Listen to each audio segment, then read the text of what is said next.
simultaneously gives us a different dynamic. The Russian economy has been struggling to date to try to begin the faltering process of reform.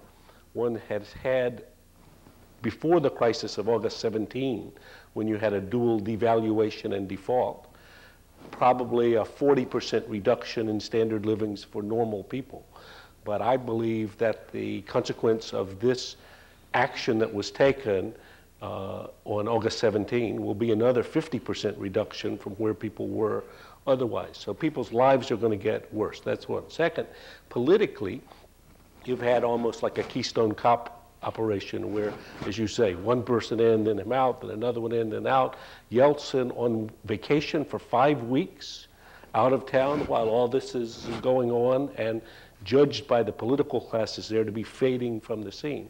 And so all this, for me, is kind of summarized as a meltdown of authority and of the legitimacy of the authority such as it was, which I think then brings me to the thing that worries me most, which is that the people who are supposedly responsible for keeping control of items that could be super dangerous for us, like nuclear weapons and weapons-usable nuclear material, are in a structure in which nobody's in charge, and in which that's more and more evident, and in which their lives are worsening, and consequently they may rely on self-help, and if they do so, this could be catastrophic for us. Professor Pikes. Speaking of crisis in Russia, is this working?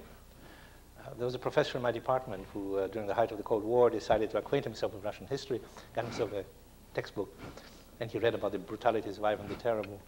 And after a while, he got sick of it. So he said, I'll skip it. I'll go to the next chapter. The next chapter is called The Time of Troubles. It's not always as bad as that. Well, from a historical perspective, this is not just a crisis, also an opportunity. It's a new chapter in Russian history. The last 7 years were without precedent in Russian history of the government introducing full capitalism privatization of almost everything, divesting itself almost of everything it had, and at the same time giving full freedom of speech, full freedom of print, full freedom of travel. It's never happened before. And this has now come to an end. I don't think there's any chance Russia will go back to communism. Nobody really wants it except for a very tiny group of people. But just which way it will go, I don't know. Russia is at a crossroads. And as Yogi Berra once said, when you get to the crossroads, take it. And I think that's Primakov's sort of idea. But I think, well, we'll discuss what Russia ought to be doing and what we ought to be doing. But all I want to stress in my brief remarks is that what we are seeing is it's a watershed in Russian history, because they have tried for 7 years to emulate the West, and it hasn't worked. Professor Cope. Well, the word crisis, as Marvin said, is overused, and everybody's tired of it, but it does apply in this case very well. I absolutely agree with Graham and with Dick Pipes. It seems to me that politicians in all parts of the world deal essentially in two currencies. First of all, they provide actual benefits in exchange for support. They give people what they want.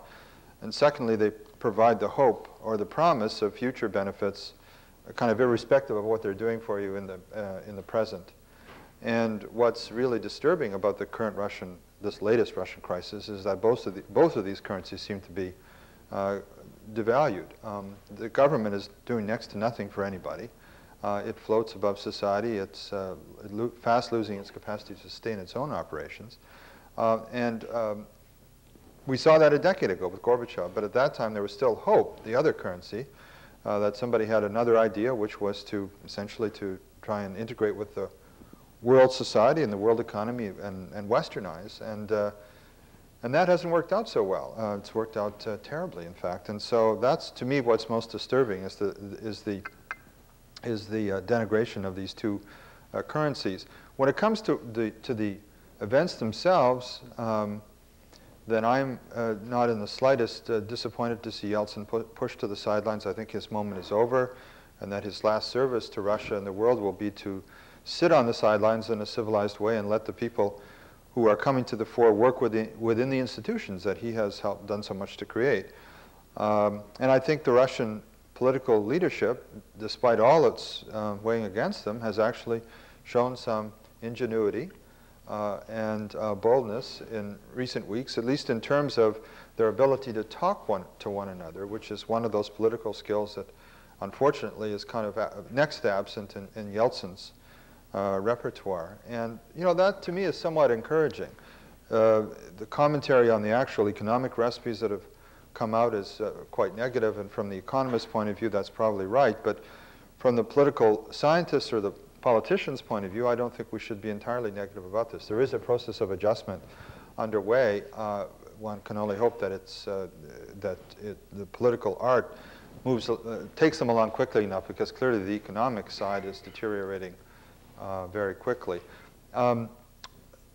Just final note would be, as far as this bargaining is concerned, it looks likely to continue for the indefinite future.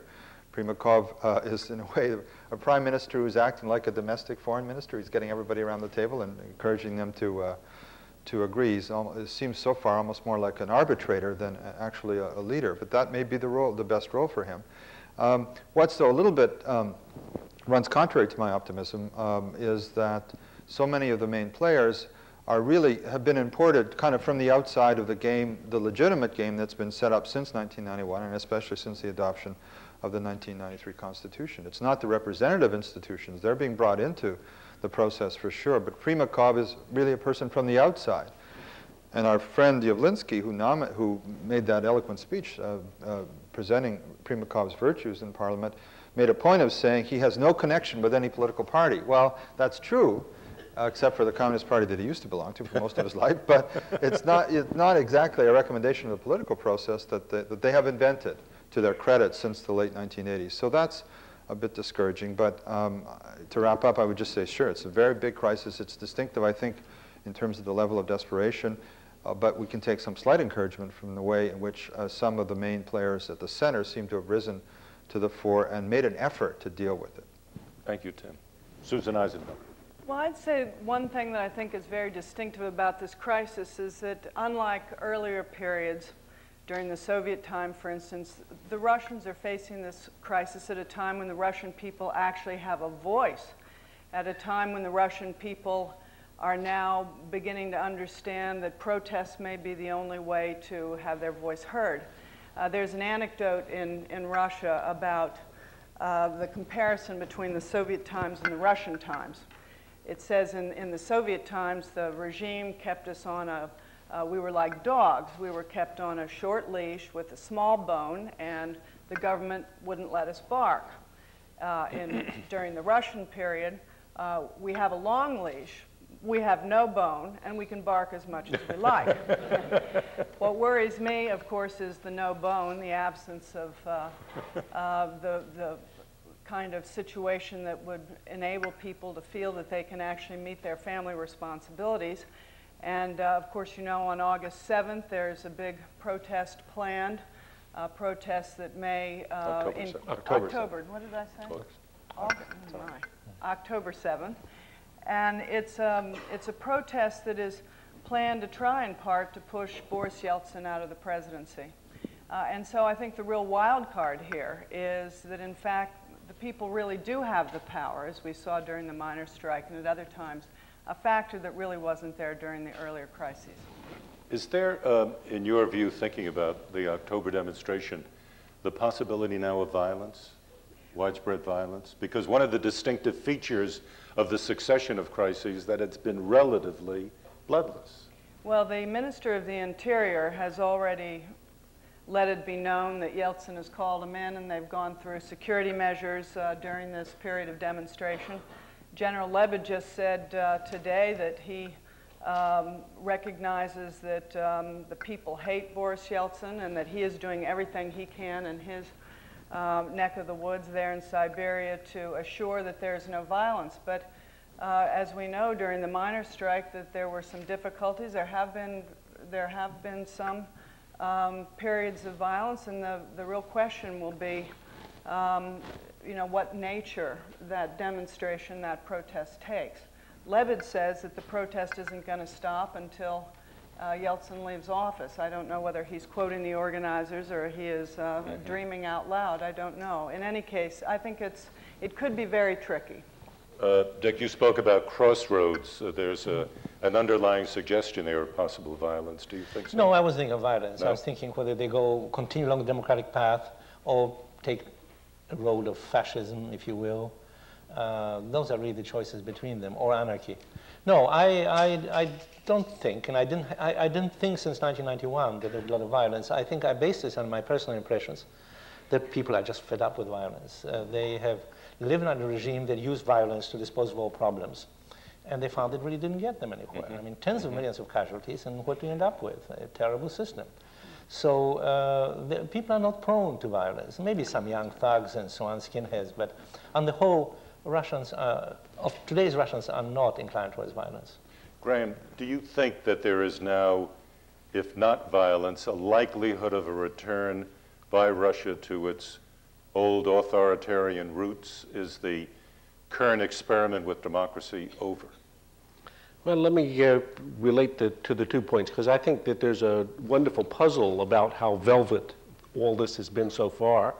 And I think Dick Pipes has been consistent about this throughout, that the experience of living in a society in which there was so much arbitrary, almost random violence perpetrated by the state has left Russians remarkably civilized and cautious and careful about the way they even deal with each other. And when even there's demonstrations, people don't push each other and so forth. I've noticed this just to try to get a feel for it. Now, people say historically that in many cultures, take for example the Indonesian culture, somebody was explaining to me lately where comes the word amok from. Run amok. Okay, which is that people are fantastically gentle up until the breaking point, but then when they break, they go off in a different direction.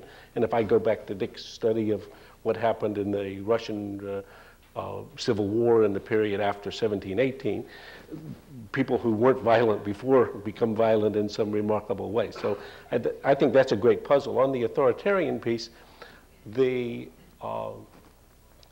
again, as one watches the politics now, the extent to which people are observing the rules of the game, I mean, it's pretty amazing to me. For people who only just learned these rules and these weren't part of their story in the past, most people are anticipating that if Yeltsin should be pushed off the stage, that you're going to follow something like the constitutional process and have an election within 3 months for who gets to be the next president, and that the votes will be counted more or less straightforwardly. So I find that to be promising. I think it's likely that in the post-Primakov government, because it seems to be highly unlikely that Primakov will be able to cope with what's the real situation. In the post-Primakov government, people will begin to think, as they have thought traditionally in Russian history, and in most societies, well, maybe we need somebody in charge. And there's 2 people who are proposing that they would be in charge. There's Mr. Lebed. He says what we need is somebody now who at least can run something. And there's Mr. Lushkov, the mayor of Moscow, and he also believes in being in charge the way at least Mayor Daley was in Chicago. Right. Tim Colton, is Russia, in your view, returning to authoritarian roots? No, I don't think so. I don't see too much evidence of that. Even the communists are playing within the rules of the game. No, I think what's more likely scenario, one that could in the end produce a backlash, would have to do not with increasing a crackdown this winter or next year, but rather increasing disorder, which will eventually make it harder and harder to resist the temptation to try to do that. No, I mean, this has been a nonviolent revolution, but there has been a violent side to it. I mean, certainly have been civil wars around the Soviet periphery. There's been the Chechnya War. There's lots of trouble in the North Caucasus. There are guns going off every day. But it seems to me the more likely thing in the next little while is, when you consider what the state has now deprived itself of almost systematically. It no longer has an army that will obey, that can fight. It can't collect taxes. There isn't that much left in a way.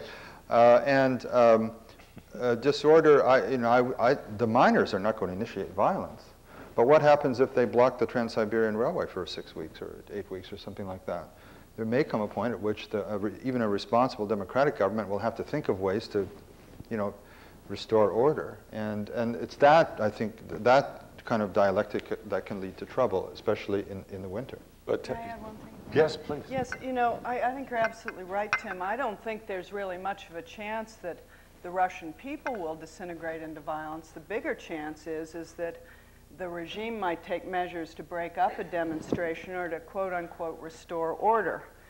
Because if you really look at the most violent scenes within Russia, came during that period in 1993. Mm-hmm. And in the end, everybody remembers that Yeltsin didn't hesitate, to use the military to restore order, as it were. The question is, would they follow orders? I think there is a real question about whether the military would follow instructions. Not to save him. I don't think that's going to happen again, but maybe to save the state. Under whose leadership? Well, that's a good question, isn't it? Yeah. But I think, Marvin, the point that Tim makes, though, about the dynamics of it seems to me to be the right point, that it wouldn't be, or it seems the most plausible scenario is one in which in a disorder, for example, the train is blocked. Now, the train doesn't go. Coal and oil that needed to keep people from freezing doesn't pass by. So it doesn't take an authoritarian person to think that the train should be able to pass through a territory, and if therefore, in order to remove the people from the train, you would have to send the police or the army or the interior forces, and if they would go, most normal governments and societies would have to do that. So you could get that kind of dynamic. I think what they're likely to do is what Russian governments have always done, including the Soviet government: pay them the back wages, give them special rations of meat, and run off the money and they go peacefully home. For the best. Right. Yeah. Now, you have been expressing to a degree admiration for the way in which the Russians themselves have handled the last 8 years, the absence of any widespread violence. Dick, from a historical point of view, what is it in Russian history that turned a society without any experience in representative government into what we are now observing in political life in Russia? Well, the same thing happened in 1906 when Russia got her first parliament. They had no experience whatsoever. And although the leadership of the various political parties was quite extreme and ruined the chance, nevertheless, people voted and actually voted quite reasonably. I think there are certain things that come quite naturally to people. Voting for their representatives comes quite naturally, just as trading comes quite naturally. But that's not the same thing as having a really democratic system and having capitalism. On a small scale, they can do that. But for example, when they're talking about impeaching Yeltsin, on what grounds can they impeach Yeltsin? I mean, he hasn't done anything wrong. He seems capable to some extent running things. He's not been declared by the physicians incompetent. What is all this talk? I don't understand this. Right, for high crimes and misdemeanors. Tim Colton, what is it that you feel the single most important thing you think that Russia should be doing right now to try to turn this all around? Well, I think restoring liquidity to the economy and somehow getting a semblance of normal economic activity underway as the winter starts. Do we all agree with that? Graham? What Russia should do now. I mean, single most important, number one on the for economy. the Russian government, yeah. The economy is probably the most urgent, but I think that this is. But what do you do, and how do you? Well, I think that's the right question. I think if you take the real constraints on the Primakov government, and then look at the real options, you have to. When people say public policy is choosing between the bad and the worst. This is between the worst and the impossible, because the alternatives within the constraints that exist. For example, do you pay off the back wages of people who haven't been paid for 6 months or a year? Yes or no? You don't do that, you're going to lose your political support, because that was the basis on which Primakov comes in. Right. Okay, so you do. Right. Where do you get the money? Somebody gives it to you, or you print it. If you print it, nobody's going to give it to you. So you print it. You print it, you're going to speed the process of what is already a hyperinflation as you're getting the effects of the devaluation. So down that path looks like a pretty unsatisfactory possibility. So now you go back and say, what's my alternative choice? So I think that the choice Well, is... if you go to the West now, for example, there seems to be less desire to kick in even on the money that's been promised. Great. I think that getting out of the current fix to a stable process is going to require fits and starts, and it's the reason why I think that most likely the people who are part of the current efforts will 3 or 6 months from now be judged to have failed with respect to one of the objectives that they attempted to do because there was not an alternative in that mix that was viable.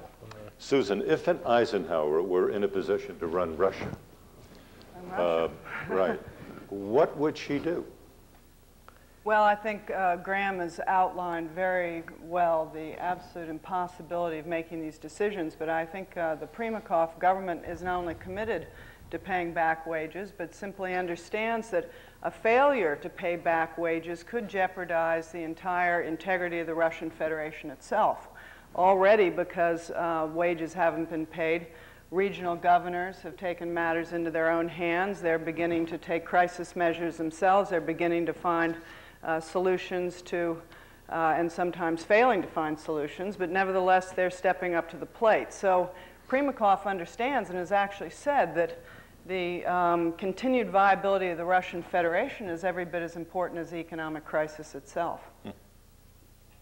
So I didn't answer your question, You right? didn't, but I think what I'm hearing is that it's just incredibly difficult. Incredibly difficult. May I Dick? just say one thing very quickly? Yes. That my biggest disappointment is that we haven't expressed more sympathy and empathy here in the West towards this This is what I was absolutely just going to get impossible into. situation. Dick, what could the West do at this point? What can the United States do? Very little. We can give a moral support, but what is moral support? well, We've been saying trying yes, that for a while. well, it doesn't amount to very much, but we say yes, we do hope that Democrats will triumph because that's the way the world is But moving. the president said that when he was in that's Moscow. right. But when it comes down to the nitty-gritty, talk about money, it is absurd. East Germany was a showcase of the communist world. It has 17 million inhabitants, roughly 1/10 of what Russia has. West Germany has poured over the past almost 10 years 100 billion Deutsche Marks a year, which is about 70 billion. That means they've poured in $700 billion into East Germany. To match that, for Russia, you have to put in $7 trillion. Now I ask you, where does this money come from? Secondly, people talk about the Marshall Plan. This also is absurd, even if you do it. Maybe we can take it from the Harvard endowment. Well, for that we have $13 billion. It's a very handsome endowment. It would last for a few months. Marshall Plan. When the Marshall Plan was instituted, I happened to have been in Harvard Yard when General Marshall announced it. I was getting my MA then. The European economy was very badly devastated, but the talent, the human talent was there. People knew what to do. And the moment the money poured in, the economy revived in almost no time. In Russia, the plant is fairly substantial. It's not destroyed, but the human talent is missing. It was extirpated by the communists. So there can be no Marshall Plan. So my advice is hands off to a large extent. Hands off. Hands off. That may sound cruel Nothing and dangerous. that the West can do directly. Well, we a can, lot of words, but that's no. We can, for example, teach them on various levels, as we are doing, banking and transport and this and that, but no grand plans. I don't think it's right for us to come and preach to them what kind of economic political system to have. It's just not right, and it backfires. Tim Colton, would you agree with what Dick is saying? Well, I agree that it's futile to keep on doing exactly what we were doing in recent years because clearly that wasn't helping. And, you know, the dollars would go in and 747 and Berezovsky's 747 come the other way with his dollars. You know, I think there's general weariness with that, and there is in Russia as well. On the other hand, I think that this is a false dichotomy with East Germany, 7 trillion and all of that. The thing is that the East Germans were incorporated into the German state as citizens, and so that money has gone into bringing their standard of living up to the West German standard.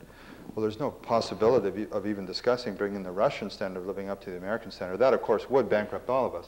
No, I would be in favor of more modest measures, very tightly targeted, and trying to get right some of the things that weren't done right in the past 7 years. Graham? Well, I have a slightly different take on this one at this stage. It seems to me the place where I start on this one is, why does this matter to us? Very selfish proposition. And it seems to me that the reason why it matters to us and why Russia is different from Indonesia or from Korea or from Thailand or from even Brazil is that there's a superpower arsenal that was the focus of our fear for 40 years that's been left in the midst of this chaos. And there it is. And if any of this, for example, just a dozen nuclear warheads should be stolen by a criminal group in the midst of chaos and sold to bin Laden, the terrorist, or to Saddam, or to Iran, or to Libya, or to Cuba, or to, you know, quite long Quite list of amazing that it potential hasn't happened. the fact that it hasn't happened in a big, even to Stanford, yes, as Tim says, or to Yale, God forbid, yes. This could be serious. No, I mean, the physical path from the objects, which you can go and look at, so they're there, there's not a question about this, they haven't gone anywhere, or the fissile material, that hasn't gone anywhere, missiles, they're not gone anywhere, or even people who know how to make these things, there's quite a lot of them. The path from there to theft, sale, use to threaten Western American, Bostonian, Harvard people's interest seemed to me very just, you know, link by link by link. And therefore, if I were the czar of the American side for the minute in policy, I think I would say, given how we've gotten to this point, let's for now refocus and focus first on what matters to us most. What matters to us most is that these weapons and weapons usable material be contained and be secured. And so now let's look at our agenda for doing that. And to that end, I would be prepared to spend quite a lot of money. That is, in the first instance, buying and taking everything that can be bought and taken. And that's at least half of the highly enriched uranium which they've contracted to sell and which they would be pleased to sell. Indeed, I think in the current environment, with money, you can go and buy almost everything. I'm just worried about the other buyers. So I would first buy and take whatever I could, and secondly, I would use that as leverage to get what's left, because there's going to be a lot left, concentrated and controlled, concentrated in the fewest possible sites and controlled it everywhere you can. I fully agree with that, but that doesn't solve the Russian crisis. No, it doesn't. Not at all. But it solves the dementia or the implication of the Russian crisis that I think could make it the Boston crisis or the American crisis. Dick, in what way could it be solved? Well, as I began by saying, this is a deep cultural crisis for a country. That this is not a kind of problem that Japan has. People say Japan is in crisis. It is. But Japan's crisis is not a systemic crisis. You need new people, you need new policies, and the machine will go, engine will start moving again. Here you have a deep cultural problem. Now, cultures change. The communist system, and to some extent the Tsarist system before it, has inculcated in people all kinds of vices which run contrary to the spirit of democracy and capitalism. Look out for yourself, don't trust anybody, not even your neighbors, not even your children. Look out for yourself. If you don't steal from the government, you're stealing from your family. This kind of mentality. And they have to overcome this. And the only way they can overcome it is not by getting money from abroad, because that simply allows them to postpone it, and even to blackmail us a little bit, and by threat that, you know, the communists will come back and so on. Allow them to work it out. I don't, as I say, if my diagnosis is correct, that there's no great threat of violence, they cannot engage in major imperial ventures, then the thing will work itself out. Russians have tremendous capacity for living with misery. They know how to do it. They hoard. I lived in an apartment in Moscow a couple of years ago. I could barely move because the place was full of macaroni and sugar and spaghetti, potatoes, rice, and so on. They all have stocked up. They have little garden plots. They will manage. And I think we should, you know, I don't mean we shouldn't help at all, but we shouldn't help in a massive way, because it only postpones the inevitable, which is going through the stages which will lead them towards true economic capitalism and towards democracy. Susan, I promised myself that I would not mention her name in this discussion, but that woman associated with the president, might, in fact, have, to a certain extent anyway, paralyzed the capacity of this government to act in a serious manner. Is an opportunity being lost now that the United States should be seizing, that the President should be addressing, that the Secretary of State ought to be devoting herself to at this time? Well, I think there are a number of things that can be done. In terms of the paralysis, yes, I think that's the case, but I have to say that I don't think that the administration has done a number of things that it could have done earlier. I don't think ultimately, first of all, let me just say that I think tone is tremendously important. I've been a little bit disappointed not only by the United States reaction, but the international community's reaction too. It's sort of like, if you don't do it our way, you're on your own. Well, I think the Russians know they're pretty much on their own anyway, so we could actually create better will, maybe just by keeping our mouths shut, or wishing them well, or understanding that they're in a particularly difficult bind. That would help. But in terms of the things... Excuse me, was the President wrong in the tone that he struck while he was in Moscow a couple of weeks ago? Well, my hope was that he was just going to go and basically listen. Maybe go out to the countryside like he did when he was in China. He would have been shocked himself to see the vast disparity of living standards between Moscow and the area outside. In any case, there are things that we could do that we haven't done. And sure, there might be some cost to the international community, but not like pouring in aid. And that is that when the Soviet Union collapsed and there was a real opportunity for the Russians to sell on the international market things that they were competitive in, like rocket launches, certain commodities and other things, we had them under anti-dumping rules. We had them signing agreements on quotas. They still are subject to a Jackson-Vanik review every year. They were not called a market economy, and therefore they were under constant review for anti-dumping measures. The point is that they did not enter a free trade environment after 1991. And sure, maybe they weren't a well-developed market economy. But we've got to find ways for them to eventually be able to trade the things that they are capable of trading. And I think also one final thing I would recommend is maybe to take this seriously enough to convene, some groupings of representatives from other countries that have had problems with capital flight and other issues, and to really help find ways for the Russian government to enact reasonable, fair measures for trying to bring the capital flight back to Russia. Because once that money comes back from Russian sources, they will have all the money they need. There's been a vast outflow of money. So do you have any idea of how much? Well, I've heard $600 billion. Oh, no. That much? Over 10 years, yeah. And I think, official figures run anywhere between 20 billion and upwards, and it's impossible really to tell. But the official figures meaning what the Russians themselves estimate has gone out? Well, at one point it was 20 billion, but... per year? No. Or over the last 10? Well, there was a point where they said it was over, that was an official government figure for a 5-year period. But you've seen much higher figures, and 600 billion is the highest I've seen, which is probably unrealistic too.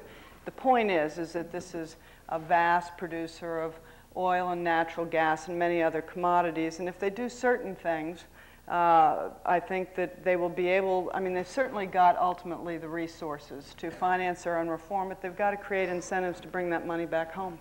Tim, you mentioned before, very quickly, targeted aid. Spell that out for us. Do you think that there could be, on the part of the U.S., or more broadly speaking, the West, a program of targeted aid, small amounts of aid going to specific groups or specific locales where it could be seen to be of positive advantage to the people? Yeah, I think we may find ourselves discussing food aid rather quickly if the reports of a really bad harvest are true. That could, I think would be much appreciated at a low moment. But more forward-looking policies, in a way, so many things were tried. Conditionality was certainly present all along, but somehow these things weren't made to stick. And so in a way, I guess I'm in favor of spending more of my tax dollars on working with them, but I would also, I guess, want our institutions to be tougher with them than we've turned out to be from 1991 to the present. So you realize that American firms and European firms are pulling out all the time from projects in Russia because they find the legal environment to be so unpredictable, Right. Yes. and the taxes. And that's terrible because they need these investments very badly. And that can be fixed relatively easily, I should think, if there's the will to do it. But I think this is a big subject, and we could go off in many different directions with it. I have some slight disagreements. Let me just, I don't want to get to prolong it, but it seems to me that on this one, we're all looking at the question, what went wrong? That's a good set of questions, and it's complicated, many elements of it. But the meltdown in East Asia, which ended up having a knock-on effect in Russia and the combination of that and the halving of oil prices, which had a lot of effect on the Russian income, led to a crisis of confidence in an economy that led to a devaluation and default, that led to a set of expectations now that are radically different than this conversation last spring. So I think that my take from this is first, like a Rorschach test. Any one of these events reminds people that, oh, I knew the answer from before, and then they tell their same old story over again. And we could each do that, but that'll take too much time. Secondly, I think the main thing we should do from when we get shocks like this is try to analyze a bit what were the various elements. And I think in this case, if you imagine you had not had the halving of oil prices and you had not had the East Asian meltdown, then I would anticipate that the rather strange, crazy-quilted procedures that the IMF was, with U.S. encouragement and even motivation, following in the Russian story, would be continuing on today pretty much the way it was for the year past. And I think if that seems like a radical idea, ask people in Brazil, why is their market in half too? Because they did something, because they either didn't have the right laws or didn't have everybody pulls out their same long list of things that the people should have done. But Brazil was the same, Venezuela the same before and after. So sometimes stuff happens somewhere else that knocks on somewhere else, that changes expectations, that ends up having effects that weren't inherently or necessarily entailed in the strategy being followed. I think my take from it in the IMF strategy and the Russian strategy in this economic reform process was walking on a knife edge, and was, particularly since it was financing so much of the reform process with these short-term government bonds, was at risk. But that risk was not one that hundreds of Western investors, including some of the smartest Western investors, thought wasn't a risk worth taking.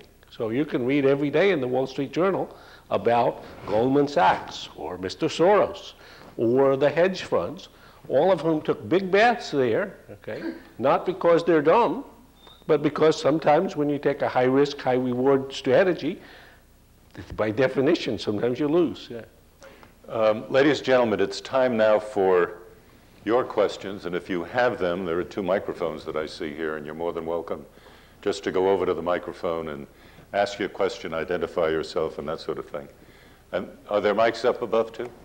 Yeah, okay, good. As people approach the microphones, the question that I have for you to think about is this.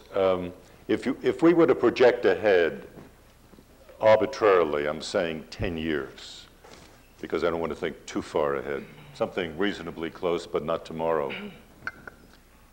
What is Russia going to look like? Is it going to be something that we remember from the old days, something that we're seeing right now, a muddling through? As Dick was saying before, this extraordinary capacity of the Russian people for that kind of muddling through. What would you think, Dick? I know you don't want to guess, but... The model probably is Latin America. You're going to get a kind of pseudo-democracy and a kind of dictatorship of free enterprise, but not really free enterprise, because there are too many oligarchs who control too much of the wealth. A kind of messy situation, but nevertheless under one under which people can live. Argentina, Brazil, Paraguay, all these countries come to mind. They do have natural resources which can be exploited, and they can make money on them. And I think that this is what I think will happen, I'm not recommending, because I wrote an article back in the New York Times 3 weeks ago, and I had a lot of angry mail saying, you're condemning Russia to this sort of situation. I'm not condemning them. You're asking me how I think it's going to evolve. I think it's a fairly likely scenario. Susan? Well, I think it's really an extremely difficult question because I think the next 6 months are so vital. We're going into a winter situation. So much of the food in Russia today comes from foreign suppliers, and there are all sorts of question marks that surround this period.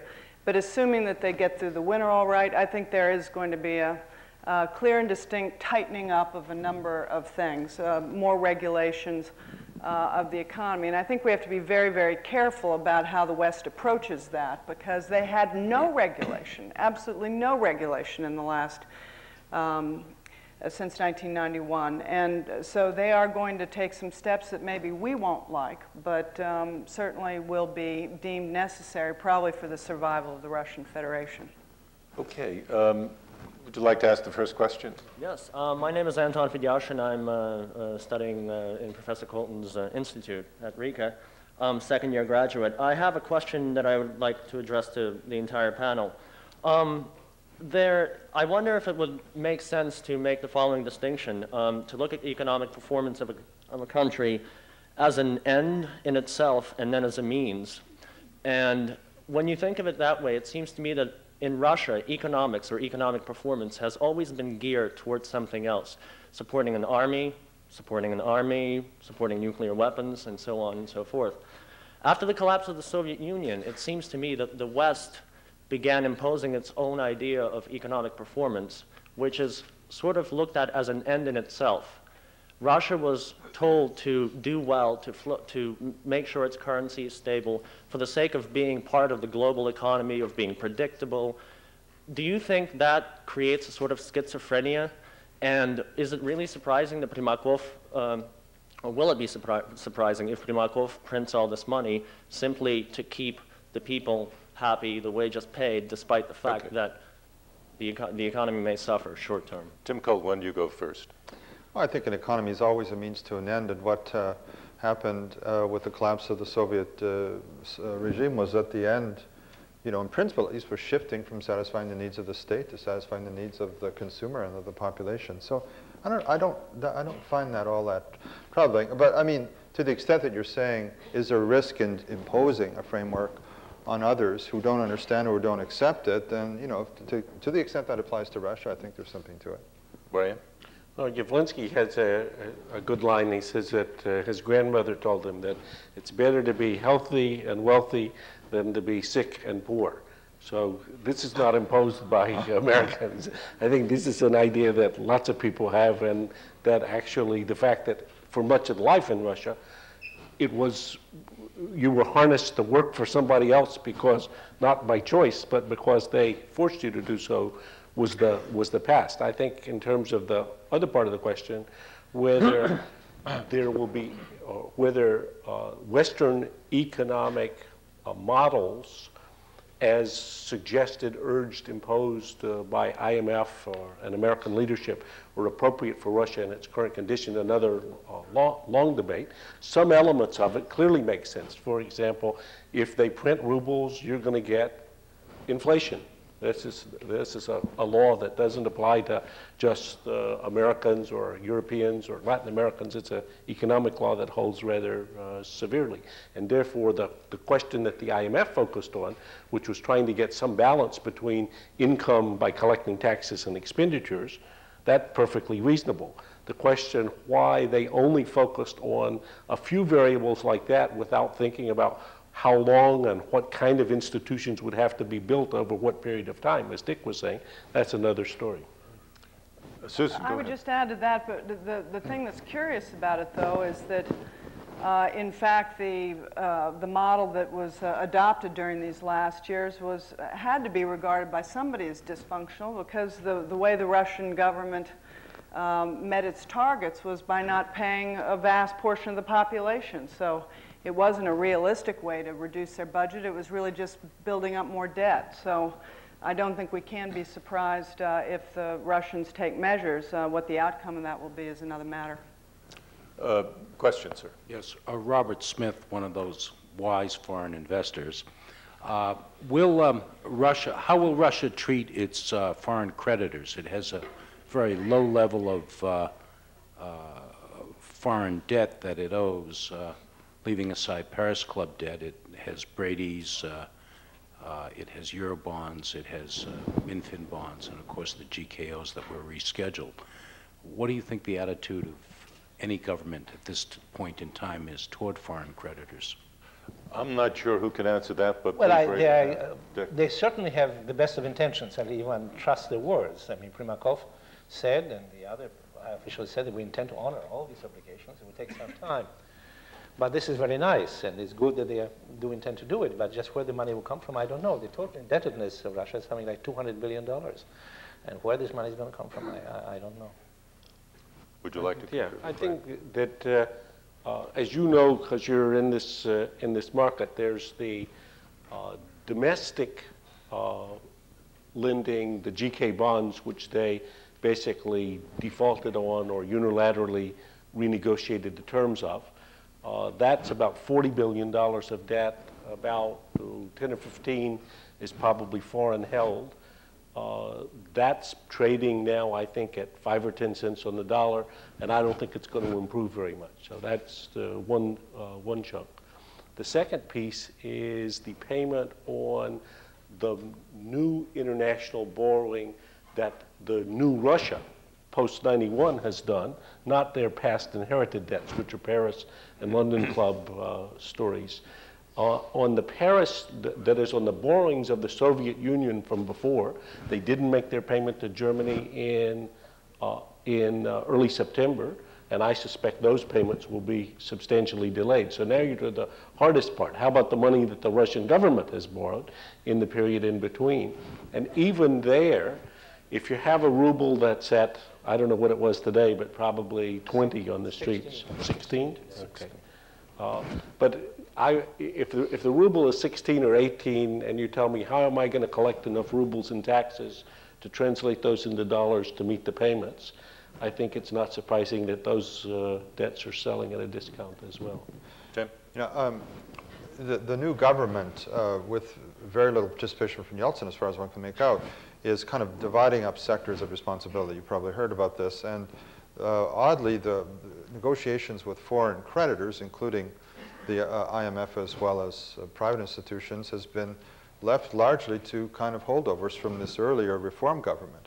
Now, does that mean that in the end these people will call the shots and do what I think they want to do, which is to be sure that Russia is not cut off from foreign credit in future?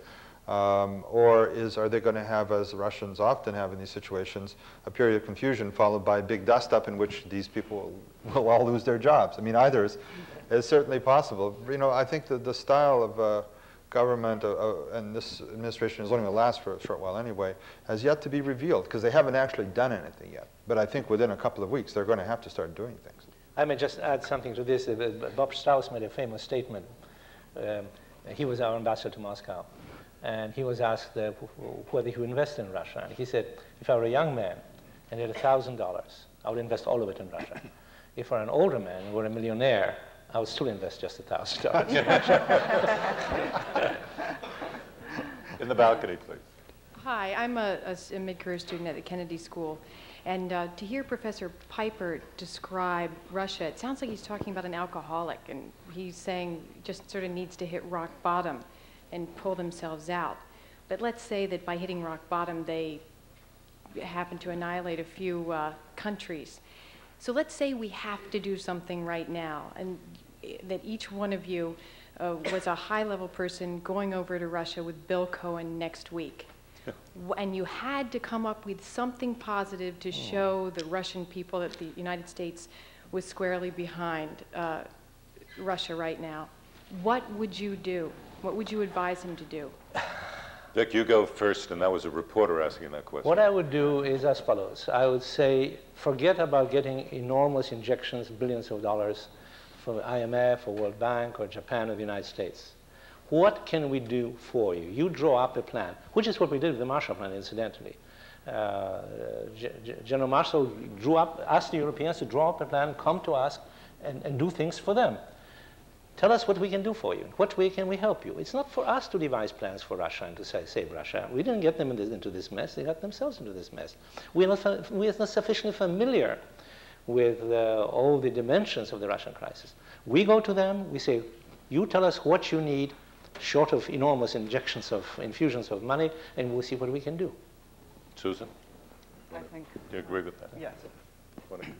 I would, particularly if you were going with Secretary Cohen, I would focus on Go back to what's the my loose hot button. I would say, look, for $1 million a warhead, okay, that's $30 billion for 30,000 weapons equivalents. So there's real money, enough to help you do whatever it is you want to do. But in any case, that's doing something that I clearly can translate into things that matter to me.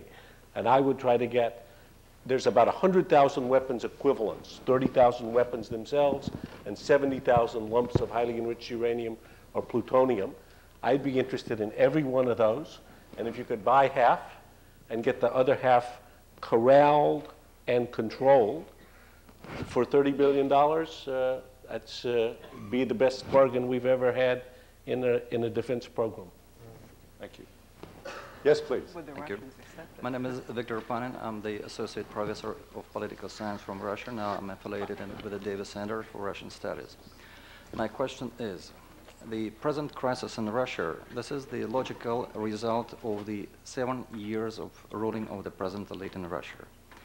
At the beginning of the 90s, before Russia, there were actually two variants of starting the reforms. Either to take the Polish variant, so-called the variant of the shock therapy, or it was the possibilities to start the gradual reformation of the existed state structures, so-called the Chinese variant of the reforms. In this respect, it's very interesting to remember the words of Deng Xiaoping. Once he said, it's no matter what is the color of the cat. The most important thing is that it should catch the mice. So, what do you think? Is the present crisis in Russia the result of the wrong strategy which was been taken 7 years ago? Or this is the result of the unsatisfactory governing of the present ruling elite in Russia? So the question is, was it the mistake in strategy or in tactics? Susan. Yeah, I think that's a very interesting question. You know, essentially, should Gorbachev have adopted the Chinese approach? And there has been a lot of talk about it in Moscow, but I think that we have to stand back and remember that the Cold War was just coming to an end. My own personal belief is that the United States would have absolutely misread the signals if we had seen that there were attempts to revitalize the economy under the communist system, because after all, we were locked in this confrontation with the Soviet Union and not really China in the same way. And I think in the end, there was a kind of desperate move to kind of surrender and to say, okay, we're going to move to a market economy. I just don't think that, that the United States would have taken it as a good sign if the Soviet economy had begun to improve. And that may sound cynical and depressing, but we have to remember that several things were happening here. Not only was the Soviet Union reaching this critical point in its history, but the Cold War was coming to an end. And it came to an end in large measure because we determined that the Soviet Union was not a threat or a challenge to us anymore. I mean, could I just on that? It seems to me that this is another false dichotomy, if you like. That there were just two choices: the Chinese model or shock therapy. I mean, as Susan says, there were a lot of good political reasons for not doing the Chinese way. And I think most of the Russian people today would not want the Chinese model if they understood what it really entailed in terms of restrictions on their freedom. As far as the economic reform is concerned, I mean, there's a huge literature on this and endless debates. But you could argue that in a way the Russians got the worst of both worlds. They set out to do a radical change. Yeltsin oversold it, overpromised, said it in 1 year would be all that it would take. And then, rather than conduct the radical surgery that the Poles ended up doing in a staged manner, they actually put the patient on a starvation diet and said, your therapy is going to be 7 years of starving to death. One of the reasons they don't pay their wages is that this non-payment of wages, like a currency devaluation, is a way of spreading around the cost of inefficiency to everybody. rather than, again, rewarding winners and punishing losers, you sort of punish everybody a little bit and allow a tiny minority in Moscow, of course, to make super profits. And in a way, that's what Russian economic reform was. And clearly, it didn't work. There's a question in the balcony, I believe. Right. Good evening. My name is Matt Damsala. I'm a student here at the Kennedy School. My question is directed towards Professor Allison. And sir, I'd like to know where we can get the money to purchase the nuclear weapons and how you would, what strategy would you use to sell this to Congress? He's a great fundraiser. It's a good question. I think because as a polity, as citizens and as a government, we haven't yet, in my view, got this issue into focus properly.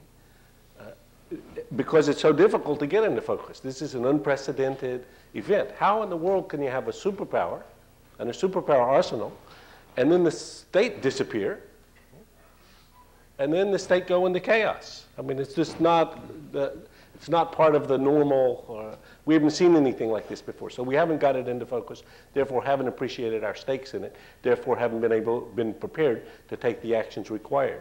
In the earlier period, when we were basically deficit defined, when the US had a budget deficit, any proposal that required any new money was not to be thought of. But in the current environment, where we're going to have a surplus this year, and where Congress is actually going about disposing of another $70 billion, some money for missile defenses, some money for this, some money for that, in terms of our interests, if we can afford $260 billion for a defense budget, and I don't begrudge that, finding $30 billion is not, I think if it is vital for American interests, we should be able to find the money. Now, we should actually portion it out so the Europeans and the Japanese come to help to pay, so it doesn't come to be 30, so maybe it's 15. Okay?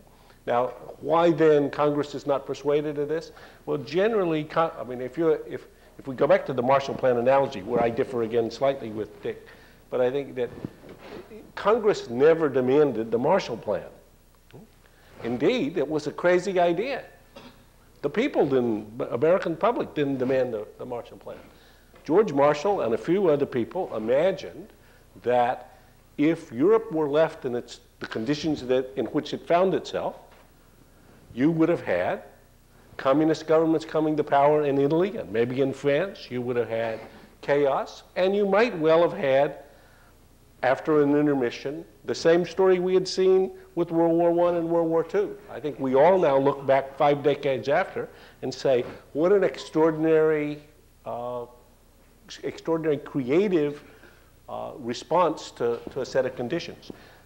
Obviously, you wouldn't replay that same recipe here, but that level of leadership would be required if a problem like this were going to be properly addressed, I think.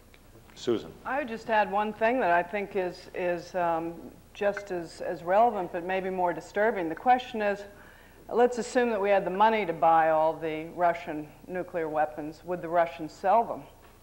And I think the answer is no. I think because of NATO expansion, that there has been a rethinking in Moscow about Western intentions with respect to national security questions, and also the issue of whether or not we're going to modify or get rid of the ABM treaty and ballistic missile defense and all these issues. But military contingency planners are looking at things differently in Moscow because a military alliance is moving closer to its borders. In fact, with Kaliningrad, we'll be bordering Russia. So in a way, you know, this is one area. Failing the purchase of their nuclear weapons, we have to do much more in terms of confidence building in the security area. Okay, I know there's a question up in the balcony and a question right here. Why don't you go first? The Financial Times and the Globe have recently had articles concerning the European Union in which they state that the gross national product of the European Union matches that of the United States. It's a broad visionary topic, but could the European Union target some aid to Russia, like paying off pensions? Certain countries targeted to do certain things. And I want to ask Mr. Pipes, the cultural impasse between Europe and Russia, it's there. When will it dissolve? Dick, go first. Well, I think when the Russians themselves decide whether they're Europeans or Eurasians, and they have great difficulty deciding that. There's a tremendous wave of anti-Western feeling in Russia today. They suspect that the West has been investing money in Russia and loaning money to Russia in order to buy up Russian resources. They don't believe in philanthropy. They don't believe in enlightened self-interest. And the NATO expansion, where Ms. Eisenhower and I were on the same side opposing it, has greatly increased their suspicions of the West. They feel they've been shut out from the West. So it's very difficult to say. The elite, of course, the intellectuals, the scientists are thoroughly Western. But the mass of the population, it's hard to say. They're partly Western, partly Asian. And the most popular theory in Russia today is that Russians are really Eurasian. They are neither, they belong neither to Europe nor to Asia, but form a culture sui generis. And I suspect that probably we're going to be stuck with that concept for quite some time to come. Then what about the first part of the question, I think having to do with whether the West Europeans would chip in and try to help out the Russians?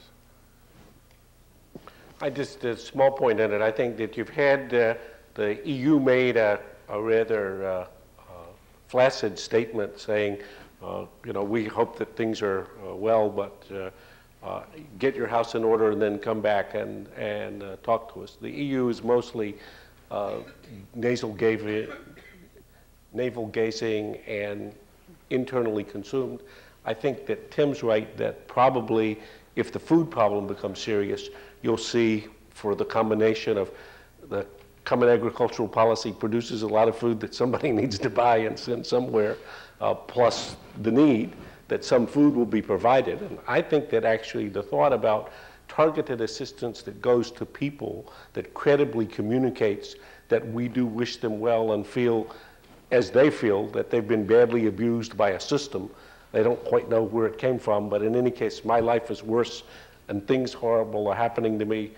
So I think the targeted assistance that communicates almost symbolically, but also in real terms, some empathy is very valuable and would seem to me valuable for American policy as well as for European. You want to say anything? That's fine. Question on the balcony, please. Yes. Throughout this lecture, you all have all referred to the Russians' incredible capacity to deal with crisis and the fact that they've been in crisis almost their entire history. And I'm wondering if it's possible that this has made the Russians almost numb to this situation and they aren't really willing to put forth the effort to end it right away, or I'm just wondering what the general mentality of the Russian people is right now. Well, if I may answer it. No, please. It's a very fatalistic mentality. Until 1928, 80% of the Russian population was peasants, consisted of peasants. Dependent on the vagaries of nature, very unpredictable, the rainfall, drought, vagaries of government would extort taxes from them and food from them. So they developed a rather fatalistic attitude to life, and they often lack the kind of sense of outrage, the sense of saying, this won't do anymore. I've had many examples of this during my trips to Russia, but my most recent one, I remember being in a subway train in Moscow, and the train pulled into a station, and the loudspeaker announced, "Осторожно, граждане, дверь открывается." Careful, citizens, the door is opening. Nothing happens. Everybody stands, people outside stand, people inside stand. Now, nowhere in the world would this happen. We'd be pounding on the door, trying to get out, people trying to get in. And then they went to the next station. I don't know what happened there. Probably the same thing happened there. But they just don't have this sense of impatience, sense of outrage. They've been taught by life to just accept things the way they are and develop patience and cunning. Now, these are great virtues, but for surviving, they are not the greatest virtues for building a new society. But to end on a hopeful note, the younger generation is quite different. If you talk to young people who say 35 or younger, or 40 and younger, they are very different, and they don't have this fatalism and many of the psychic qualities which Russians absorb from Tsarism and from communism. So, and when they come in the seats of power, I think the situation will be different. So if we are patient, another 10, 15, 20 years, they will be running Russia, and that will be better. Well, I'm sorry. I was just going to volunteer. There's a great debate, actually, among social scientists about the chicken and egg problem here, whether attitudes such as fatalism breed material conditions or whether they reflect them. And in Russia, I mean, it's probably a combination of the two, but I think Dick's absolutely right that there's a very, and we have a lot of good indicators of this, that there's a real generational gradient here, which I don't think will change as a result of this crisis. And I mean, it seems to me that distrust in institutions is the most pervasive thing. And who can blame Russians? If I was a Russian, I wouldn't trust my institutions either. They're not trustworthy yet. Let's hope they become that way. And so people cope. And you know, under Soviet rule, the citizen learned how to cheat the system. I mean, that's how you got by. And nowadays, that's still, you know, not a bad thing to know how to do when you can't really trust these people to deliver on their promises. I mean, Yeltsin, after all, who's a democratically elected president, was telling the entire world 3 days before the devaluation that over his dead body would it occur. He maybe had no choice in the matter, but once you did that, you know, it's not the best thing for building trust. So these are, in a way, objective problems as well as cultural ones. And if they change at all, I assume it's going to be in tandem. And that means, of course, it's going to be slow. I agree with a lot of what was said. There was one point on my last trip, I was struck by the change in generation. I was struck by the fact that I was used to seeing 60, 70, even 80-year-old men running Russia. And this time, in bureaucracies, in journalism, in business, in government, there are people in their early 40s into their early 50s who have positions of enormous responsibility, and the last prime minister was 35. Now, that might have been a bit absurd, but nevertheless, there was a huge generational change already in evidence, and the kind of fatalism that might be associated with Russian history in an older generation may not necessarily be associated with these younger people at all. So we could all be quite surprised by the manner in which Russia responds to this particular crisis. And we're running out of time, but why don't you do the last question? Yeah, my name is Frank Forrest. I'm from Boston University. I managed to sneak in. I was going to say I was happy to hear. Yeah, I was happy to hear that Mr. Pipes mentioned that we should not look at this as a crisis, but also as an opportunity. And I was going to say, considering we're in a building that was dedicated to a man who initiated the Peace Corps, I was wondering if it's too idealistic. As we were saying before, money is not the answer, whether it is large sums or smaller sums. Is it too idealistic to look at a program, perhaps sending manpower over? As Mr. Pipes mentioned before, this is not the same situation as the Marshall Plan was. We don't have the manpower. We've been willing to send quite a bit of money. We've been willing in the past to spend money reactively in defense. Is it too idealistic to take a proactive approach and initiate a program similar to the Peace Corps? No, it is not. No, it is not in my view, but I'm the moderator tonight, so go ahead. No, I agree. Now, in fact, the Peace Corps is operating in Russia and has made some difference. But I think particularly now that you have the regions coming to play a much more substantial role, and you have even the risk of a very accelerated decentralization to regions in which you might even end up with the regions almost not doing much with each other. In 20 of the regions, you've got leadership that's trying to make the region work no matter what else is going on. We had actually 18 of these governors and deputy governors here at the Kennedy School last January, and I was amazed how many of them were 35 or 40 years old, were absolutely, I mean, the guy from Comey sounded to me like he was the mayor of Phoenix, the way he was promoting business development and telling what nice things were happening there. So I think the opportunities for people to help play a role in some of the tech transfer of lessons learned in other settings is quite large and might be a very good way to be both symbolic but real about trying to help in the circumstances. I was going to say, I was going to give the panel a closing thought before I just wrapped it up, and I think that was just Graham's, which is perfect and a wonderful question, and thank you. Tim. Well, just further along those lines, the Peace Corps has been there, and in a country where unemployment is going to increase, I'm not sure they need more hands to do things. It would, again, have to be targeted. One thought for me would be to maybe relate something to nuclear dump sites, but medicine and healthcare. You know, it's in a it's in an absolutely wretched state. It was bad under Soviet rule. It's gotten worse because of the diversion of resources. And here's an area where America has the best system going. Something, you know, again, that people would see the benefit of would interest me a lot. A lot of school books. I don't think there's anything wrong with providing school books in an educational system that doesn't have them now. Now, there have been efforts made to fill this in, but it hasn't been satisfactory at all. Susan?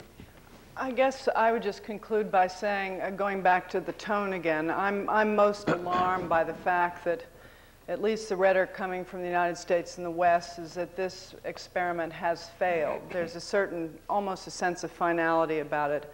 And of course, markets and business, everything revolves around confidence. I think one thing we can do in this country, it would make an enormous difference, is to begin to express ourselves in hopeful terms, indeed, and to begin to use the rhetoric of future plans and what we're going to do with Russia, instead of saying, if you don't do it our way, you're on your own, or you're on your own anyway. If we don't adopt a proactive tone now, this may become a self-fulfilling prophecy. Thank you. Dick? Well, on the advice, the Peace Corps and so on, yes, I'm all for it, but with a caveat. You have to be very careful. Russians are very sensitive to being treated as sort of savages who don't know anything. I've heard people complain that we come and teach them how to do this and how to do that, and say, we know ourselves how to do it. We have here at the JFK school these Russian generals who come here. I once sat at dinner with them. They were very bitter about this. They said, you know, we defeated the Nazis. Who are you to tell us how to run military affairs? Well, of course, there are a lot of things they didn't know that are happening, but you have to do it very, very delicately, in great sensitivity. And I would say, come back to what I've said before, only give them the kind of advice they ask for. Mm-hmm. Marvin, well, when I came back from Moscow 2 weeks ago, I came back with an anecdote that will pick up Dick Pipes' other point about the fatalism, in which a high-level Russian official, who's a good friend of mine for a long time, said, we were reminiscing about the current crisis and what to be done, and he said, well, you know, Russians think there's always the realist and the optimist. Okay? And the realist thinks that people from Mars are going to come, they're going to solve these problems, and we'll all get well. And so, and what about the optimists? The optimists, they think we're going to do this ourselves. Okay, I think that's about as good a way to close this as possible. Thanks very much to our panel and to you all. Thank you very much. Fun. Good. Well done. Well done. How do we get on the hook? I think what you have to do is...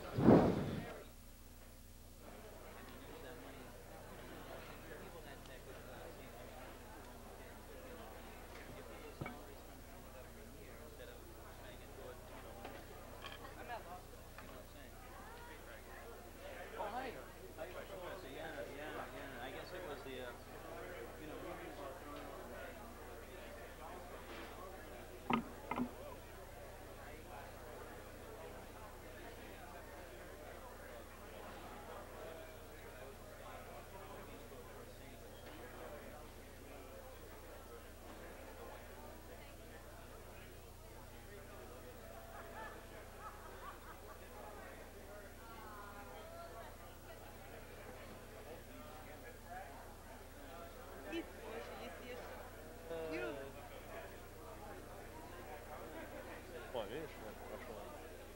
4 давать. Смотри, сейчас тебе как.